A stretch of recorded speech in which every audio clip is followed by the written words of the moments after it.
ಇತ್ತೀಚೆಗೆ ಯುನೆಸ್ಕೋ ತನ್ನ ರಕ್ಷಣೆಗಾಗಿ 2023ರ ಪ್ರಶಸ್ತಿಗಾಗಿ ಯಾವ ಭಾರತೀಯ ದೇವಾಲಯವನ್ನು ಆಯ್ಕೆ ಮಾಡಿದೆ? ಉತ್ತರ ಆಪ್ಷನ್ ಎ ಅಮೃತ್ಸರ್ ದೇವಾಲಯ.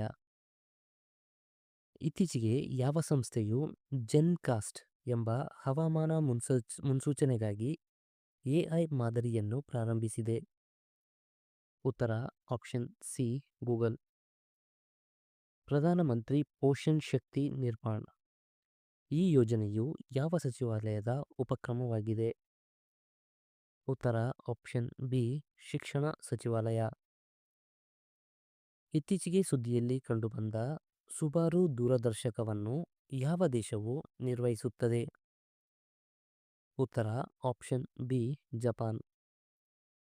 ಇತ್ತೀಚೆಗೆ ಸುದ್ದಿಯಲ್ಲಿರುವ ಪಿಲಿಭೀತ್ ಹುಲಿ ಸಂರಕ್ಷಿತ ಪ್ರದೇಶ ಯಾವ ರಾಜ್ಯದಲ್ಲಿದೆ? ಉತ್ತರ ಆಪ್ಷನ್ ಎ ಉತ್ತರ ಭಾರತ.